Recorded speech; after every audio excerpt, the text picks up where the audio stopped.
Por séculos, séculos mesmo, existiu uma outra versão da história do cristianismo que ficou literalmente enterrada, escondida do mundo. Uma versão que, olha, desafia muita coisa que se tornou a base da fé que conhecemos. Hoje, a gente vai desenterrar esses textos perdidos. A gente está falando de outros evangelhos, de poemas, de mitos, que mostram Jesus e ensinamentos de um jeito radicalmente diferente. Eram escritos considerados tão perigosos que foram caçados e praticamente apagados da história. E é essa a pergunta que vai guiar a gente aqui. E se a história que a gente sempre ouviu for só um lado da moeda? E se existiram outras vozes, outras interpretações que estavam ali, disputando o coração dessa nova religião, mas que acabaram sendo silenciadas? Bom, essa nossa história não começa com um debate teológico empoeirado. Não. Ela começa com uma descoberta arqueológica, quase por acidente, que simplesmente virou de cabeça para baixo o estudo das religiões. Então, vamos lá. Pensa na cena. Ano de 1945, lá no Egito. Um camponês, por acaso, encontra um jarro de cerâmica. E dentro dele, uma coleção de textos antigos. Uma biblioteca inteira que ficou escondida por mais de 1.500 anos. E olha, não eram textos quaisquer, não. Eram os escritos perdidos de cristãos que viam o mundo de um jeito muito, mas muito diferente. E por que tão radical assim? Porque alguns desses textos não falavam de pecado e arrependimento, mas sim de ignorância e iluminação. Outros descreviam o nosso mundo como uma espécie de ilusão, e que dentro de cada pessoa existe uma faísca divina escondida. Era uma diversidade de pensamento, assim, impressionante. Para a gente conseguir entender esses evangelhos, primeiro a gente precisa entrar na cabeça de quem os escreveu. A gente precisa falar sobre o gnosticismo. A palavra-chave aqui é gnose, que em grego quer dizer conhecimento. Mas atenção, não é um conhecimento de livro, intelectual. É uma iluminação interior, uma experiência direta, pessoal e transformadora com o divino. Para eles, a salvação não era acreditar no que os outros diziam, era saber, era ter essa experiência por conta própria. Agora segura essa informação porque aqui o negócio fica complexo. Para muitos gnósticos, o mundo que a gente vê não foi criado pelo Deus verdadeiro, o Deus bom. Foi obra de uma entidade menor, imperfeita, às vezes até meio malévola, que eles chamavam de demiurgo. E segundo eles, esse demiurgo é o Deus do Antigo Testamento, aquele Deus da ira, da punição. A gente estaria então preso aqui, mas com uma centelha do Deus verdadeiro dentro de cada um, só esperando para ser despertada. E mesmo que os detalhes mudassem de grupo para grupo, essa era a base de tudo. E essa citação aqui do Evangelho de Tomé, que talvez seja o texto mais famoso encontrado lá em Nag Hammadi, ilustra isso perfeitamente. Ele não conta a história da vida de Jesus, sabe? É mais uma coleção de ditos secretos dele. E a mensagem é essa: o divino não está trancado num templo ou numa igreja. Ele está em tudo, em todo lugar, esperando para ser descoberto por quem tem a gnose, o conhecimento.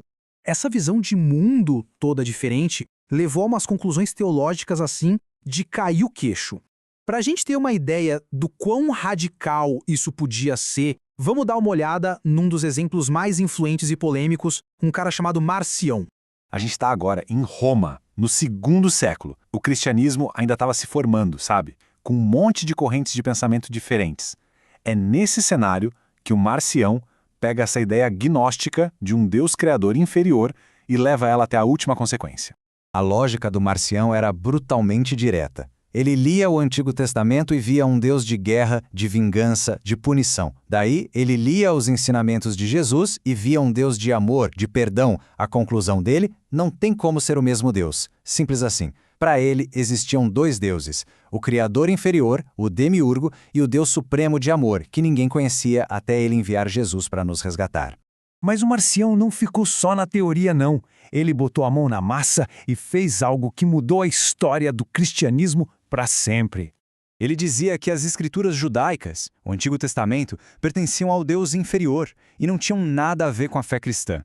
E mais, ele achava que até os evangelhos e as cartas que circulavam na época já tinham sido contaminados. Então, o que ele fez? Criou a própria lista oficial de livros sagrados, o primeiro Novo Testamento da história. O resultado, como dá para ver bem aqui, foi uma Bíblia completamente diferente.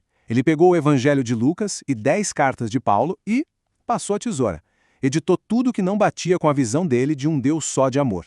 O Antigo Testamento inteiro foi para o lixo. Qualquer parte que falava de Jesus como Messias prometido aos judeus, cortou fora. Dá para imaginar, né? Essa reescrita radical da Bíblia.